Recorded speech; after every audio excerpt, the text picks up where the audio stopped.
So இந்த 3வது ஸ்காந்தத்தில் தேவியுடைய சொரூப நிர்ணயம், தேவிங்கிறவள் யார், இத்தனை தேவிபாகம் சொல்லக்கூடிய அந்த அம்பிகை அப்படிங்கிறடைய தன்மை என்ன அப்படிங்கிறத சொல்லி இந்த ஒரு பிரபஞ்ச சிருஷ்டியை பற்றி பேசும்.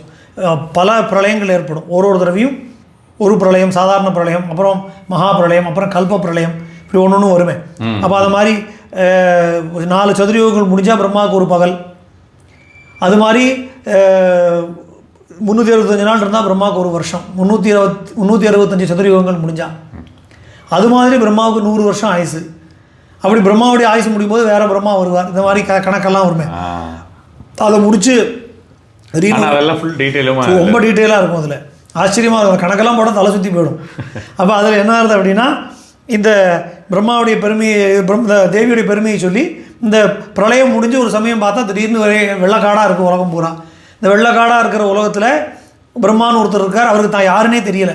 எப்படியோ தான் வந்து பிரம்மா அப்படிங்கிறது மட்டும் அவருக்கு தெரியறது. எப்படி தான் யார் என்னன்னு சினிமாவெலாம் காட்டுவோமே, தலையில் அடிபட்டோடனே நான் எழுந்து நான் யார் எங்கே இருக்கேன்னு கேட்போமே, அது மாதிரி அவர் யோசிச்சுட்டே இருக்கார். கேட்குறதுக்கு கூட அங்கே யாரும் இல்லை. அதே மாதிரி இன்னொரு பக்கம் விஷ்ணு இருக்கார், இன்னொரு பக்கம் சிவன் இருக்கார்.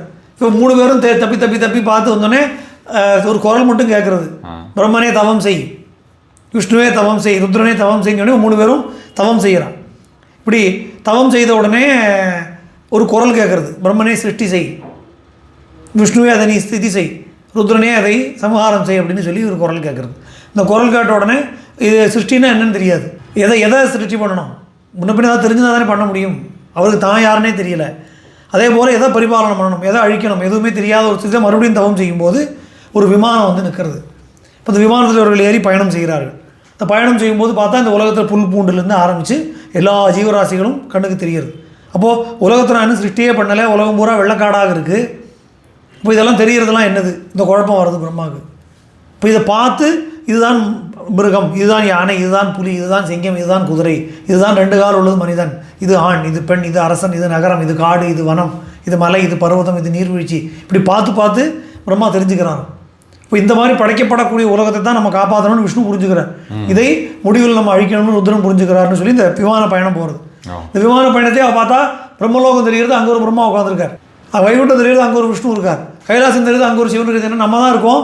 இப்போ நம்ம அது பிரம்மானா இப்போ நம்ம யார், அது விஷ்ணுனா நான் யார், அது ருத்ரனா நான் யார், இவர்களுக்கு மறுபடியும் குழப்பம் ஜாஸ்தியாகிறது. அப்போ இந்த விமானம் இறங்கி மணித்வீபம்னு சொல்லக்கூடிய ஒரு இடத்துல போய் இறங்குறது. அங்கே இறங்கின உடனேயே இவர்கள் எல்லோரும் ஆண் தன்மை நீங்கி பெண் தன்மை அடைந்து விடுறார்கள். 3 பேருமே. இப்போ இந்த தேவியுடைய லோகத்தில் சர்வமும் சக்திமயம். நம்ம இன்றைக்கி 33% ரிசர்வேஷன் சொல்கிறோம், அங்கே 100% ரிசர்வேஷன். அங்கே எல்லாருமே பெண் வடிவத்தில் தான் இருக்க முடியும். அப்போ அந்த பெண் வடிவத்திலே இருந்து அவர் அம்பிகையை சுத்தி செய்கிறார்கள். பார்த்தோன்னே இந்த இதுக்கெல்லாம் காரண பூதையாக இந்த குரல் கொடுத்து தவம் செய்து சொன்னவள் இவள் தான் பார்த்த மாத்திரத்தில் புரிஞ்சுடுறது அவளுக்கு. அப்போ அந்த அம்பாளை நோக்கி தனித்தனியாக பிரம்மா தனியாக, விஷ்ணு தனியாக, ருத்ரன் தனியாக ஸ்துதி பண்ணுறான். ஸ்துதி பண்ணோடனே தேவி நிஜரூபத்தில் தரிசனம் கொடுத்து அவர்களுக்கு உபதேசத்தை கொடுத்து இந்த சத்துவகுணம், ரஜோகுணம்னா என்ன, தமோ குணம்னா என்னங்கிற விஷயங்களை சொல்லி தனக்கு தன்னோட அனுகிரகத்தையும் கொடுத்து மறுபடியும் விமானத்தில் ஏறி திரும்பி போங்க, என்னுடைய அனுகிரக விசேஷத்தினால நீ சிருஷ்டியை தொடர்ந்து செய், அதை நீ பரிபாலனம் செய், அதை முடியக்கூடிய காலத்தில் உலகத்தை நீ அழிக்க வேண்டுங்கிற உத்தரவை கொடுத்து தேவி உபதேசத்தையும் கொடுத்து இவர்களை அனுப்பி வைக்கிறாங்கிற அந்த இது வரும். அப்படி அந்த 3 குணங்கள் என்னெல்லாம் அப்படிங்கிறதெல்லாம் சொல்லி சத்தியவர்தன் அப்படின்னு சொல்லக்கூடிய ஒருத்தனுடைய சரித்திரத்தை சொல்கிறது. அவன் வந்து சின்ன வயசுலேருந்தே அவனுக்கு படிப்பு வராமல், புத்தியும் சரியாக வேலை செய்யாமல் இருக்கக்கூடியவன். அப்போது ஒரு நாள் இப்போ படிப்பும் வரல, எதுவும் பிரயோஜனம் இல்லை, அப்பா அம்மா திட்டி அவனை அடித்த உடனே அவன் மனம் வருத்தப்பட்டு வீட்டில் இருக்க முடியாமல் வீட்டை விட்டு ஓடி போயிடுறான். அப்படி வீட்டை விட்டு ஓடி போனவன் அங்கே போய் காட்டுக்குள்ளே போய் உட்காந்துட்டுருக்கான். அப்போ ஏதோ ஒரு விளையாட்டாக ஒரு பன்னி அங்கே ஓடி போச்சான். அந்த பன்னி வந்து அம்பிகையுடைய வாக்பவ பீஜத்தை, ஐம்ங்கிற பீஜத்தை, அந்த பன்னி எழுப்பக்கூடிய ஒலி வந்து ஐம்னு கூட தெரியல, ஐன்னு மட்டும் அவனுக்கு புரியுறது. அது விளையாட்டு அந்த பன்னி சொன்னதை பார்த்து இவன் இதை அடிபட்டு அழுதுன்னு இருக்கிற நேரத்தில் ஐன்னு சொல்லிகிட்டே இருந்தான். அதை விடாமல் சொன்னதுனால தேவி அதை அவனோட பீஜாட்சர ஜபமாக ஏற்றுக்கொண்டு அவனுக்கு ஐங்கிற பீஜாட்சரமான வாக்பவ பீஜமாக இருக்கிற காரணத்தினால அவனுக்கு புத்தியை அனுகிரகம் பண்ணி மிகப்பெரிய பண்டிதனாக்கினாள். அப்படிங்கிற அந்த ஒரு தெரியாமல் உளறின ஒரு பீஜத்துக்கு கூட அம்பிகை அனுகிரகம் பண்ணியிருக்கா அப்படிங்கிற விஷயத்தை சொல்லி அதுக்கப்புறம் தேவியை எப்படி ஆராதிக்கணும், எப்படி பூஜை பண்ணணும், இந்த மாதிரி எல்லா பீஜத்துக்குமே என்னென்ன சரித்திரங்கள் வருது, அவரது பின்னாடி வரும், ஒன்னொன்று அது ஒரு ஸ்காந்தத்தில் வரும். அப்படி சொல்லி அந்த தேவியோட யஜ்யம் எப்படி பண்ணணும் அப்படிங்கிற விஷயத்தை அது சொல்கிறது. அப்புறம் மகாவிஷ்ணு எப்படி அம்பாளை பூஜை பண்ணார் ஏன்னா அம்பாளுடைய 12 உபாசகர்களில் பிரம்மா விஷ்ணு சிவன் தான் முதல் 3 பேர். மகேஷ மாதவ விதாத்ரு தான் ஃபஸ்ட்டு, அவர்கள் தான். அதுக்கப்புறம் தான் பாக்கி எல்லோரும் வரான். அதனால் அது மகாவிஷ்ணு விசேஷமாக ஒரு சமயம் தேவி யஜ்யம் நடத்தி 9 நாட்கள் அம்பாளை விசேஷமாக பூஜை பண்ண சரித்திரமெல்லாம் வரும். அதன் பிறகு துருவசிந்து அப்படிங்கிற ராஜனுடைய ஒரு சரித்திரம், அந்த அவனுடைய வம்சம் வந்து இதே மாதிரி எப்படி நம்ம இந்த வாக்போ பீஜம் பார்த்தோமோ, அப்போ அந்த அந்த ராஜாவுடைய புத்திரனாக இருக்கிறவன் அந்த யுத்தத்தில் வந்து தோற்று போய் இந்த கர்ப்பிணியாக இருக்கிற மனைவியோடு அவர்கள் தப்பிச்சு போயிடுவான். அப்போ அவன் போய் பரத்வாஜ முனிவருடைய ஆசிரமத்தில் போய் அடைக்கலம் புகுந்து இருக்கக்கூடிய நிலைமை ஏற்படும். அப்போ அங்கே இதே மாதிரி அவன் 2வது பீஜமாக இருக்கும், அம்பாவுடைய விசேஷமான பீஜமான காமராஜ பீஜம்னு சொல்கிறோமே, அந்த காமராஜ பீஜத்தை இது அங்கே அந்த பையன் சின்ன பையனாக இருக்கிற சுதர்சனன் அப்படின்னு சொல்லக்கூடிய அவன் புள்ள இந்த பீஜத்தை ஜெபிச்சுட்டே இருக்கான். அது எப்படி ஜெபிக்கிறாங்கிற கதையெல்லாம் அதில் வருது. அப்படி அவன் ஜெபிச்சுட்டே இருக்கிற காரணத்தினால என்ன ஆகிடும் அப்படின்னா, அதை தேவியோட அனுகிரகம் அவனுக்கு கிடச்சி ராஜ்யத்தை எல்லாம் இழந்து ஒரு அடைக்கலம் புகுந்து இருக்கக்கூடிய நிலைமை ஏற்பட்ட போது கூட என்ன ஆகிடும் அப்படின்னா, அவனுக்கு தேவியோட கிருபை கிடைச்ச காரணத்தினால அந்த காசி தேசத்து ராஜனுடைய மகள் வந்து சுயம்வரம் நடத்துவான். அந்த சுயம்வரத்துக்கு சும்மா வேடிக்கை பார்க்கலான்னு போவான். அப்போ அங்கே பார்த்த உடனேயே அந்த பொண்ணுக்கு வந்து தேவி, அவளும் தேவி உபாசிக்கக்கூடியவள். தேவி அவள் கனவுல வந்து என்னுடைய பக்தன் ஒருத்தன் வந்திருக்கான், அவனை விட உனக்கு சிறந்த வரன் கிடையாது, அதனால் அவனுக்கு கழுத்தில் மாலையிடுன்னு சொல்லிவிடுவோம். இப்போ இவன் இந்த பல தேசத்து ராஜாக்கள் அங்கே வந்திருக்கும் போது இந்த ராஜ்யமற்ற பராரியாக இருக்கிற இவனை போய் கழுத்தில் மாலை போட்டான்னு உடனே மற்ற எல்லாருமே வந்து இவனோட யுத்தம் பண்ண வந்துடுவான். ஆனால் தேவியுடைய விசேஷ அனுகிரகம் இவனுக்கு இருக்கிற காரணத்தினால இவன் தனி ஒருவனாக நின்று அத்தனை ராஜ்யங்களையும் ஜெயிச்சு பழையபடி அந்த ராஜ்யத்தை, அவனோட இழந்து போன ராஜ்யத்தையும் மீட்டெடுக்கக்கூடிய வல்லமை அவனுக்கு வந்துடும். தேவி அவனுக்கு அனுகிரகம் பண்ணி அவனை அந்த காசி தேசத்து அரசனாக நியமிக்கிறது மட்டும் இல்லாமல், இந்த காசி அம்மா அவனுக்கு என்ன வரம் வேணும்னு கேட்பான். இந்த காசி தேசத்தில் நீ என்றைக்குமே நிரந்தரமாக இருந்து ஜனங்களுக்கு இருக்குது. அது காசியில் இன்றைக்கும் துர்கா குண்டுங்கிற இடத்துல துர்கா காட்டில் ஒரு துர்காதேவி க்ஷேத்திரம் இருக்குது. எப்படி காலபைரவர் க்ஷேத்திர பாலகராக இருக்காரோ, காசியுடைய க்ஷேத்திர தேவதையாக விளக்கக்கூடியவள் அந்த துர்கை தான். அதனால் காசிக்கு போனால் எல்லோரும் பாக்கி எல்லாத்தையும் பார்த்துட்டு வந்துடுவா. துர்கையை தான் முக்கியமாக பார்க்கணும். இந்த என்டையர் காசி தேசத்துக்குமே ரக்ஷண தேவதையாக இருக்கக்கூடிய துர்கை தான், பைரவர் மாதிரி. இன்றைக்கி ரொம்ப விசேஷமான, ஏன்னா பைரவர்களாக்கும் முன்னாடியே இருக்கா இந்த காசி ராஜ்யத்துக்கு இந்த தேவி இருக்கா. அதனால் அது துர்கா மந்திரன்னு கேட்டாலே காசியில் சொல்லுவாள். அதுக்கு தனி காட்டே இருக்குது, துர்கா காட்டுன்னு. இந்த கோவிலே செவரெல்லாமே சிகப்பு கலரில் இருக்கும், ரொம்ப பிராச்சீனமான க்ஷேத்திரம். ஸோ அது தேவி பாகவத்தை சொல்லியிருக்கிற க்ஷேத்திரம் அது. ஸோ இந்த சுதர்சனங்கிற அந்த ராஜகுமாரனுக்கு அம்பாள் அனுகிரகம் பண்ண விசேஷம். அவன் எப்படி அம்பாளுடைய அனுகிரகத்தோடு காசி நகரத்தை ஆண்டான் அப்படிங்கிற சரித்திரத்தை சொல்லி நவராத்திரி பூஜா விதி எப்படி பண்ணணும், என்றைக்கு ஆரம்பிக்கணும் அப்படிங்கிற அந்த விதியெல்லாம் ரொம்ப விசேஷமாக சொல்லப்படுறது. இதெல்லாம் அந்த 3வது காண்டத்தில். ஆமாம். இப்போ நம்முடைய தமிழ்நாட்டில் மட்டும்தான் இந்த நவராத்திரி பூஜையில் அமாவாசை கலசம் வைக்கிறோம். மிச்ச பாரத பூமியில் வேறு எங்கேயுமே பிரதமையில் தான் கலச ஸ்தாபனம். அந்த விதி எல்லாமே எப்படி பண்ணணும், என்றைக்கு ஆஸ்விஜ சுக்ல பிரதமாதி நவமி பரியந்தம் அப்படிங்கிற அந்த டெஃபினிஷன் கிளியராக கொடுத்து எப்படி பூஜை பண்ணணும், அந்த நவராத்திரிக்கு எந்த காலத்தில் எந்த மாதிரி பூஜைகள் பண்ணணும், என்ன நேவேத்தியம், ஒரு நாளைக்கும் அம்பாளுக்கு என்ன நேவேத்தியம், கன்னியா பூஜை எப்படி பண்ணணும், சுவாசினி பூஜை எப்படி பண்ணணும், இது எல்லா விதிகளையும் இந்த நவராத்திரி சொல்லி நவராத்திரி மகாத்மியம், இந்த நவராத்திரி பூஜை செய்வதால், நவராத்திரி விரதம் அனுஷ்டித்து அம்பாளுக்கு பூஜிப்பதால் என்ன பலன் அப்படிங்கிற நவராத்திரி மகாத்மியத்தையும் இதில் விசேஷமாக சொல்லி ராமனுடைய சரித்திரம் அடுத்தது வரும். ஸோ அப்படி ராமனுடைய சரித்திரம் சொல்லி இந்த ராமன் காட்டில் போய் கஷ்டப்படக்கூடிய காலத்தில், சீதை பிறந்திருக்கக்கூடிய காலத்தில், அப்போது நாரத மகர்ஷி வந்து பார்க்குறார். அப்போ நீ ராஜகுமாரனாக இருந்தும் பகவானுடைய அம்சமாக இருந்தும் உனக்கு இந்த மாதிரி ஒரு கஷ்டம் வந்து போயிடுது. அப்போ எப்பேற்பட்ட கஷ்டம் வந்தாலும் அதை நீக்குவது அம்பிகையுடைய அனுகிரகத்தினால முடியும். நவராத்திரி விரதம் நீக்காத கஷ்டமே கிடையாது. அதனால் நீ நவராத்திரி விரதம் அனுஷ்டிக்கணும்னு நாரதர் உபதேசம் பண்ணுறார். இப்போ நான் காட்டுக்குள்ளே இருக்கேன், ராஜாவாக இருந்தால் நான் வந்து பிரம்மாண்டமாக பூஜைகள் நடத்தியிருப்பேன். காட்டில் இருக்கும்போது என்ன பண்ண முடியும், இங்கே கிடைக்கக்கூடிய இலைதழைகளையும் கிழங்குகளையும் வச்சு நீ நவராத்திரி பண்ணுன்னு சொல்லி வன்னிய நவராத்திரின்னு சொல்லி அங்கே இருக்கக்கூடிய அங்கே காட்டில் கிடைக்கிற காட்டுக்கொடிகளையும் செடிகளையும் பூக்களையும் அங்கே கிடைக்கக்கூடிய நைவேத்தியங்களையும் வச்சு ராமர் நவராத்திரி விரதம் அனுஷ்டித்தார் அப்படின்னும், அதன் பிறகு தேவி சிம்ஹாருடையாக ராமனுக்கு தரிசனம் கொடுத்து நீ வந்து கவலைப்படாமல் யுத்தத்துக்கு போ, யுத்தத்தில் உனக்கு ஜெயம் உண்டாகி உன்னுடைய மனைவி உனக்கு கிடைப்பாள்னு சொல்லி அனுகிரகம் பண்ணான்னு சொல்லி அந்த 3வது ஸ்காந்தம் முடியாது. இப்போ இதில் வந்து இப்போ நம்ம தமிழ்நாட்டில் மட்டும்தான் இப்போ அமாவாசையில் வைக்கிறா சொல்லி பேசிட்டு இருக்கோம் இல்லையா? எதனால அந்த மாதிரி தமிழ்நாட்டில் மட்டும் இல்லை, சில வழக்கங்கள் தேசாச்சாரம்னு நம்ம சொல்லணும். ஏன்னா சில இப்போ ஒன்றும் பார்த்தோன்னா நம்ம அதே போல் தமிழ்நாட்டில் நம்ம வந்து செவ்வாய்க்கிழமையை வந்து நல்ல நாளாக எடுக்க மாட்டோம். ஆமாம். பக்கத்து ஊரில் ஆந்திராவில் கூட செவ்வாய்க்கிழமை எடுப்பான், நல்ல நாளாக எடுப்போம். எல்லா இடத்துலையுமே செவ்வாய்க்கிழமை நல்ல நாளாக எடுப்பான். அவங்க மங்களமூர்த்தி மோரியான்னு சொல்லி மங்களகாரன் மங்களவாரம்னே தானே பேர், செவ்வாய்க்கிழமைக்கு மங்களவாரம்னே பேர். அதனால் அது வந்து இந்த மாதிரி சில விஷயங்கள் தேசாச்சாரம்னு தான் நம்ம சொல்லணும். நம்முடைய தேசத்தில் சில விஷயங்கள் இந்த மாதிரி ஒரு மாறுபாடான விஷயமாக இருக்குது. அது தமிழ்நாட்டில் மட்டும்தான் இந்த மாதிரியான இது ரீசெண்டாக இப்போ வந்த பழக்கமா ஆரம்பத்திலே தமிழ்நாட்டில் இல்லை. இது ஏதாவது ஒரு காரணம் பற்றி வந்திருக்கும், அது வந்து அப்படியே மாறி போயிருக்கும், அவ்வளோதான். அதனால தான் இது வந்து இப்போ புராண என்ன சொல்கிறது இல்லை சாஸ்திர ரீதியான ஒரு நிர்ணயம் மாதிரி தெரியலை. ஏதாவது ஒரு காரணம் பற்றி இப்போ வடதேசத்துலலாம் இந்த அர்த்தராத்திரி கல்யாணம் பண்ணிட்டு இருக்கான். அது எதனால் வந்தது அப்படின்னா அங்கேயும் நம்ம ஊர் மாதிரியே பகலில் தான் திருமணம் நடந்துட்டு இருந்தது.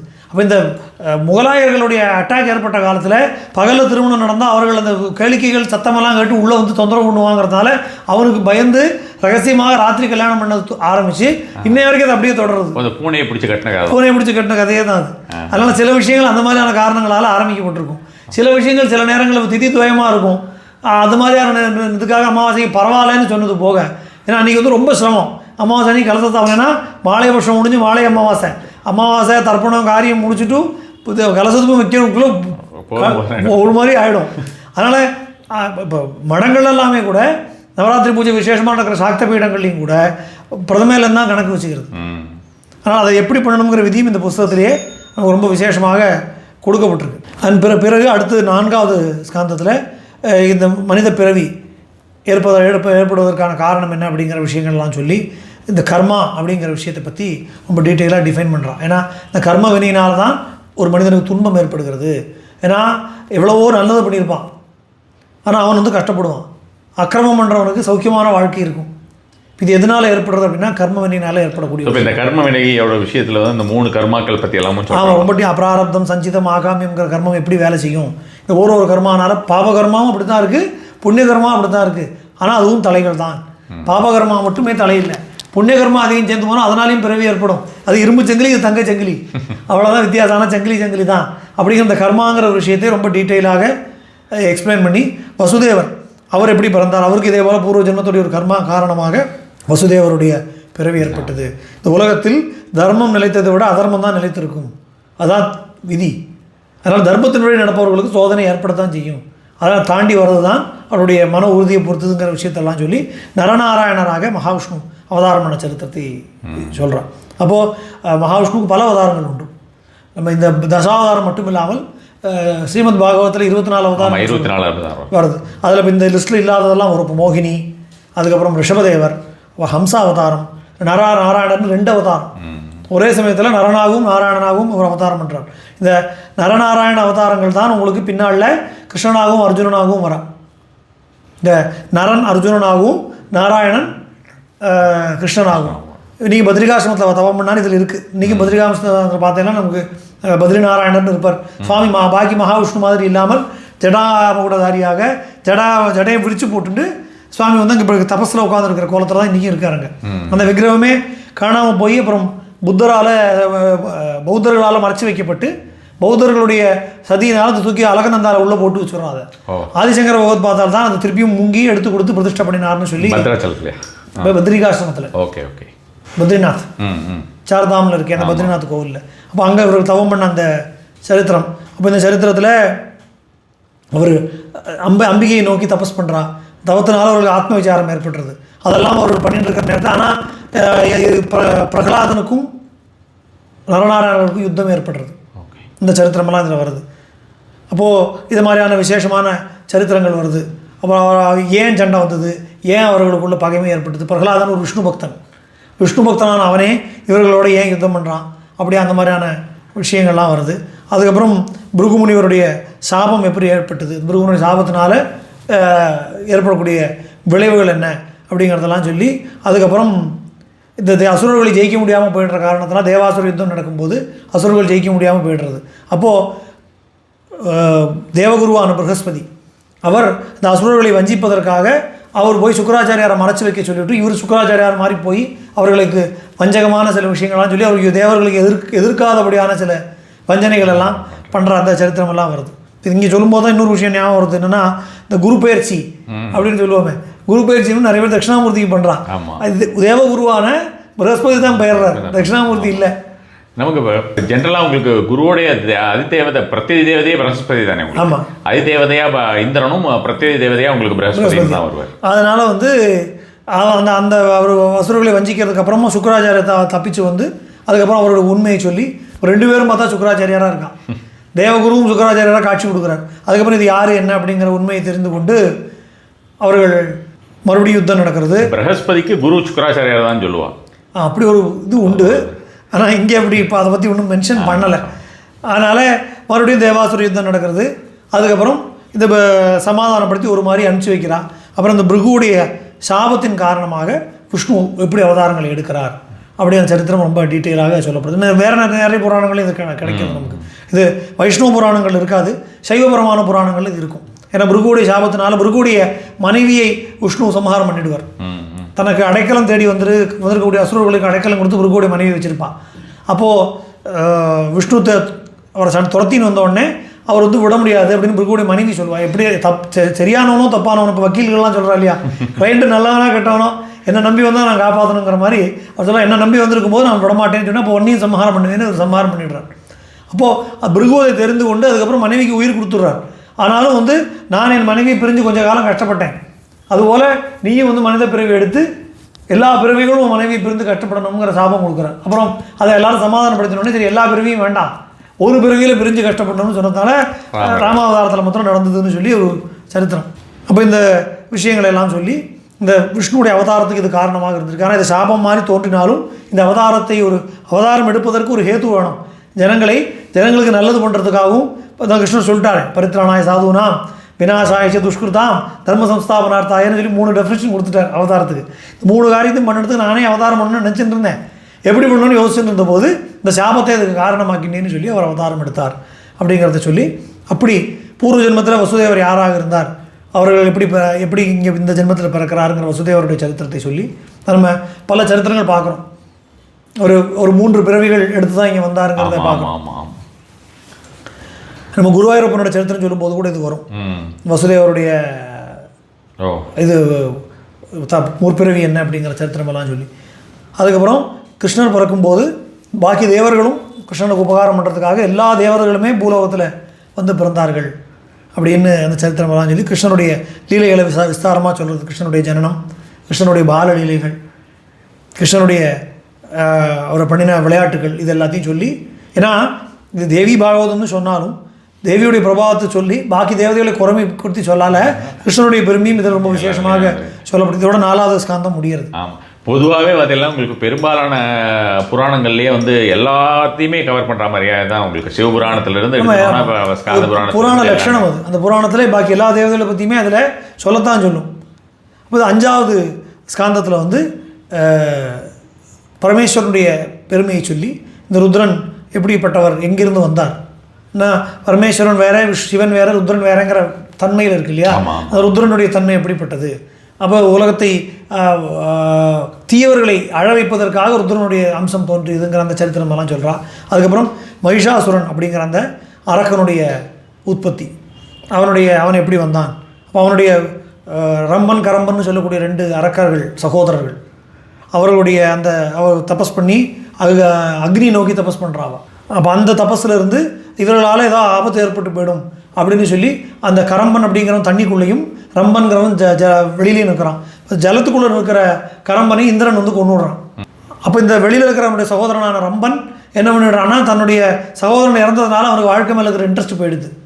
அதனால் தன்னோட ஆத்மஹத்தி பண்ணிக்க பார்க்குற, தற்கொலை பண்ணிக்க பார்க்கும்போது இந்த அக்னி வந்து அப்படிலாம் பண்ணாதான் உனக்கு என்ன வரணுமோ கொடுக்குறேன்னு சொன்ன உடனே எனக்கு இன்ட்ரெஸ்ட் இல்லை இனிமேல், அதனால் எங்களுக்கு ஒரு வாரிசு உருவாகி அந்த வாரிசுகள் மூலமாக இந்த தேவர்களை அழிக்கிறது வெல்லக்கூடிய தன்மை ஏற்படணும்னு கேட்டோடனே கொடுத்து தான் ஆகணுங்கிறதுனால கொடுத்துடலாம். அப்போ இவனுடைய இந்த ரம்பன் கரம்பன் 2 பேர் இருக்காள், இவர்களுடைய வாரிசுகள் தான் இந்த ரம்பனுடைய புத்திரனாக மகிஷனும் கரம்பனுடைய புத்திரியாக மகிஷியும் வரான், சாஸ்தா அழிச்சிருக்கக்கூடிய மகிஷி.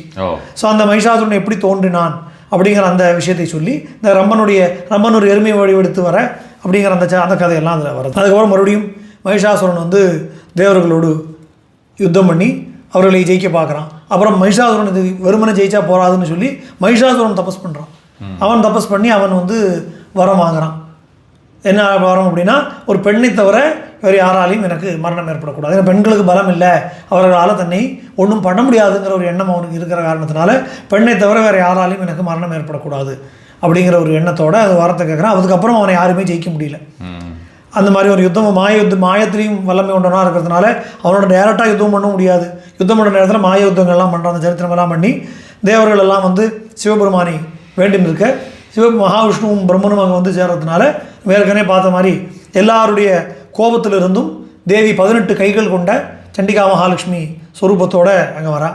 அதுக்கப்புறம் தேவர்கள் எல்லாம் தங்களுடைய ஆயுதங்களிலிருந்து ஒரு ஆயுதத்தை எடுத்து அம்பாளுக்கு கொடுக்குறான். இப்போ இந்த இது 18 கைகளோடன்னு சொல்லும்பொழுது நம்ம அந்த அடையார் கோயிலில் இருக்கா இல்லையா, அதே மாதிரி வந்து விஸ்வரூப தரிசனமாக ஏதாவது, ஏன்னா இங்கே ஒரு மாதிரி தனியாக ஒரு சன்னதி மாதிரி இல்லை, ஒரு கோஷ்டமாக தான் இருக்கிற மாதிரியான ஒரு 18 கையோடு இருக்கிற சண்டிகா மகாலட்சுமி விஸ்வரூபம் நீங்கள் பார்க்கணும்னா புதுக்கோட்டையில் பார்க்கணும். புதுக்கோட்டை புவனேஸ்வரி நான் ஏற்கனவே பேசணும் இல்லையா, இதை தேவி பாகவத்துக்குள்ளேயே அதை வந்துடுத்து பாருங்க. தேவி பாகவதம் புவனேஸ்வரி பற்றி பேசினாலும் அந்த புவனேஸ்வரியோட தன்மை புவனேஸ்வரி தெற்க பார்த்து இருப்போம், புவனேஸ்வரிக்கு நேர் எதிர்க்க வடக்க பார்த்து சண்டிகா மகாலட்சுமியுடைய சன்னதி இருக்கும். அங்கே புவனேஸ்வரி எவ்வளோ பெருசாக இருப்போம் அதோட பெருசாக இருக்கும் சண்டிகா. புதுக்கோட்டை சாந்தானந்த சுவாமிகள் வந்து பிரதிஷ்டை பண்ணும்போது கிட்டத்தட்ட 9.5-10 அடிக்கு மேலே இருக்கும். 18 கையோடு அம்பாள் நிஜமாக விஸ்வரூபத்தில் பார்க்குற மாதிரி இருக்கும். பிரம்மாண்டமான பிரதிஷ்டையாக அந்த இருக்குது. அதனால் எனக்கு என்னோட அறிவில் அவ்வளோ பெரிய சண்டிகா மகாலட்சுமி அங்கே தான் இருக்குதுன்னு நினைக்கிறேன். கல்விக்கிரகம் சுதையில் வேற எங்கேயாவது இருக்கலாம். ஆமாம். அப்படி அந்த தேவியுடைய தோற்றம், தேவியுடைய படைகளெல்லாம் எப்படி வருது, அவளுக்கு எந்தெந்த படைகளை தங்கிட்டே தேவி உண்டாக்கின அந்த விஷயத்தை எல்லாம் சொல்லி அந்த இவருடைய பெருமையை மகிஷாசுரன் கேள்விப்படுறான். இது தேவி மகாத்மியத்துக்கும் இதுலேயும் சின்ன ஒரு வேறுபாடு இருக்கும். அதில் வந்து டைரெக்டாக யுத்தத்துக்கு வந்துடுற மாதிரி இருக்கும். இதில் வந்து தேவியுடைய பெருமையை கேட்டு மகிஷனுக்கு அவள் மேலே ஆசை ஏற்பட்டது, அவளை அடையணும் அப்படிங்கிற ஆசை ஏற்பட்டது அப்படிங்கிற ஒரு பாணியில் அந்த கதை போகும். அப்போது தூது அனுப்புகிறான். அப்புறம் தேவி ஒத்துக்கலை, மந்திராலோசனைகள்லாம் பண்ணி யுத்தம் பண்ணுறதுக்கு வந்துடுறான் வேறு வழி இல்லை. அப்புறம் தேவி மகிஷனுக்கும் நடக்கக்கூடிய யுத்தம், அவனோட சைன்யங்களை அம்பிகை அழிக்கிறது, அதெல்லாம் சொல்லி இந்த தேவி மகிஷனும் நேரடியாக பேசுகிறான். அவன் ஆனால் தேவி எப்பேற்பட்ட கருணை கொண்டவளாக இருக்காளாம். இவன் வந்து சொல்கிறானா, நான் எப்படியாவது ஒன்று அடையணும், ஒன்று அடையாமல் நான் விடமாட்டேன் அப்படின்னு காமத்தோடு சொல்ல வார்த்தைகளெல்லாம் தேவி வந்து உன்னை அடையணும்னா உன் திருவடி அடையணும் அப்படின்னு சொல்கிறாங்கிற ஒரு பக்தனுடைய வார்த்தையாக ஏற்றுண்டு அவனுக்கு அனுகிரகம் பண்ணணும்னு தீர்மானம் பண்ணான்.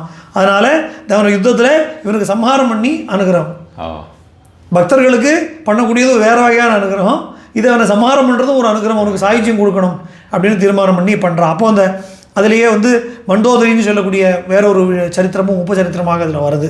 அப்புறம் மகிஷாசுரனை அம்பாள் வதம் பண்ணி, மண்டோதரி வேற ராவணம் பத்தினி இல்லை, இது வேற. அப்போது இந்த மகிஷாசுர மர்தினி ஸ்துதி சொல்லி தேவர்கள் எல்லாம் நம்ம எப்பயும் சொல்கிற ஐகிரி நந்தினி இல்லை, இது வேற. ஐகிரி நந்தினியுமே யார் எழுதினான்னு ஒரு குழப்பம் உண்டு.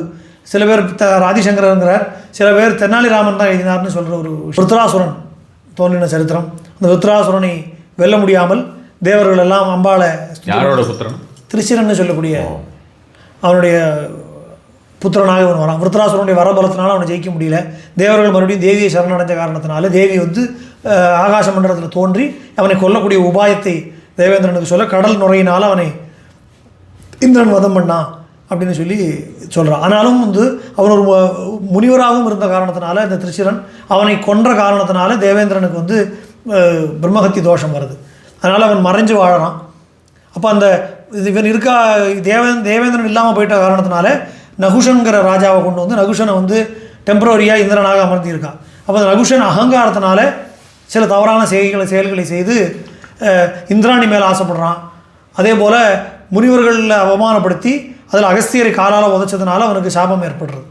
அப்போ அந்த சாபத்தினால அவன் விழுந்து அந்த மறுபடியும் இந்த கர்மவினை எப்படி வேலை செய்யும் அப்படிங்கிற விஷயத்த சொல்கிறான். அப்போ இந்த யுக தர்மம் கிருதயுகத்தில் எப்படி இருக்கும், திரேதாயுகத்தில் எப்படி இருக்கும், துவாபரயுகத்தில் எப்படி இருக்கும், கலியுகத்தில் எப்படி இருக்குங்கிற யுக தர்மத்தை சொல்லி அந்த ஒரு தீர்த்த கஷேத்திரங்களுடைய மகிமையை சொல்லி என்னென்ன தீர்த்தங்கள் எப்படி இருக்குது அப்படின்னு சொல்லி ஹரிச்சந்திரனுடைய சரித்திரத்தையும் சொல்லி முடிக்கிறான். இந்த ஒரு சரித்திரமுமே ஆக்சுவலி இது ஒன்றொன்றும் கேட்டால் ஒன்றொன்றுக்கும் விசேஷமான பலன்கள் உண்டு. இந்த ஒரு சரித்திரத்தை பார்க்கும்போது இதுக்கு இதை சொல்கிறதுனால இந்த பலன் கிடைக்கும். என்னென்ன சரித்திரங்கள் எல்லாமே இதில் வரக்கூடிய இப்போ பார்த்த எல்லா சரித்திரத்துக்கும், இப்போ மகாபாரத சரித்திரத்திலிருந்து மதுகைடப வதத்திலிருந்து மகிஷாசுர வதத்திலிருந்து ஒன்னொன்றுக்குமே சொல்கிறான். அதனால் இப்போ இதில் வந்து இந்த ஹரிச்சந்திரனுடைய உபாக்கியானம் சொல்கிறது, அது ஹரிச்சந்திரனுக்கு எப்படி வசிஷ்டருடைய சாபம் ஏற்பட்டது அப்படிங்கிறத சொல்லி சாபத்துலேருந்து எப்படி அவனுக்கு நிவர்த்தி கிடைக்கிறது அந்த சரித்திரம் சொல்லி முடிக்கிறான். அப்புறம் மகாலட்சுமி தவம் செய்து மகாலட்சுமி ஒரு சாபத்தின் காரணமாக மகாவிஷ்ணு விட்டு பிரிந்திருந்து மறுபடியும் நாராயணனை சேர்ந்து அவர்களுக்கு ஏகவீரன் அப்படின்னு ஒரு புத்திரன் பிறக்கிறான் மகாலட்சுமிக்கு. அந்த சரித்திரம் வருது. அந்த ஏகவீரன் வந்து மகாலட்சுமியோட அனுகிரகத்தினாலே ராஜாவாக பட்டாபிஷேகம் செய்து கொண்டு அவனுக்கு தகுந்த ஒரு திருமணமும் விஷ்ணுபத்னியான மகாலட்சுமி தான். விஷ்ணுவுக்கும் அவனுக்கு மகாலட்சுமிக்குமாக ஏகவீரன் ஒரு புத்திரன் பிறக்கிற அந்த சரித்திரம் அதெல்லாம் டீட்டெயிலாக வருது. அது தவிரவே ஒரு 16 புத்திரர்கள் இருக்கா லட்சுமிக்கு? ஆமாம், நிறைய உண்டு. அப்போது அதெல்லாம் சொல்லி அந்த அந்த அந்த அவனுடைய சரித்திரம், அவன் எப்படி தேவியுடைய அனுகிரகத்தை அடைந்தான், தேவி அனுகிரகத்தினால அவனுக்கு எப்படி ராஜ்யம் கிடைச்சது, பெரிய சக்கரவர்த்தி ஆனான்ங்கிற சரித்திரம் சொல்லி, அதே போல் நாரதருடைய சரித்திரம். நாரதருக்கு வந்து இந்த மாயைன்னா என்ன, யாதேவி சர்வ பூதேஷு விஷ்ணு மாயதி சப்திதான்னு சொல்கிறோமே, இந்த மாயையுடைய தன்மை என்ன அப்படிங்கிற சந்தேகம் ஏற்பட்ட போது நாரதர் பெண்ணாக மாறக்கூடிய ஒரு தன்மை ஏற்பட்டுறது. அப்போ அந்த நாரதர் மாயையுடைய பலத்தினால பெண்ணாக மாறி அந்த உலகியல் வாழ்க்கையிலேயே உழண்டுருக்காராம், வெளியில் வர முடியாமல். அதுக்கப்புறம் அது உண்மையை உணர்ந்து அதுக்கப்புறம் எப்படி வெளியில் வந்தார் அப்படிங்கிற சரித்திரத்தோட இந்த 6வது ஸ்காந்தம் முடிகிறது. இப்படி விசேஷமான பல அற்புதமான சரித்திரங்கள். இது எல்லாத்துலேயும் பல வெறும் அம்பாளுடைய பிரபாவத்தை மட்டும் சொல்லாமல் அதுக்குள்ள கர்மாவுடைய விஷயம் என்ன, பாக்கி புராண சரித்திரங்களுடைய கனெக்ஷன் எப்படி இதில் வந்து சேர்றது, அதில் எப்படி பாக்கி தேவதைகளெல்லாம் அம்பாளுடைய கிருப்பையினால் பாக்கி விஷயங்கள் பண்ண முடிகிறது. ஏன்னா உலகத்தில் எல்லாத்துக்குமே ஆதாரமாக வளர்க்கக்கூடியது சக்தி தத்துவத்தில் தான் உலகம் இயங்குகிறது. அப்போது உலகத்தில் ஒரு காரியத்தை பண்ண முடியாதவனே எல்லாரும் வந்து வித்யாஹீனன் அப்படின்னும் வேறு சக்தி இல்லாதவனாக இருக்கான் அப்படின்னு தானே சொல்கிறான். அப்போது தேவர்களுக்கும் கூட தெய்வங்களுக்கும் கூட சக்தி தான் ஆதாரமாக இருக்குது அப்படிங்கிற விஷயத்தை சொல்லி இந்த 6வது ஸ்காந்தம் முடிகிறது. அதனால் அடுத்து மொத்தம் 12 ஸ்காந்தங்கள். இனி அடுத்து வரக்கூடிய இதில் இன்னும் விசேஷமான பல சரித்திரங்கள்லாம் இருக்குது. தொடர்ந்து பார்ப்போம். கண்டிப்பாக.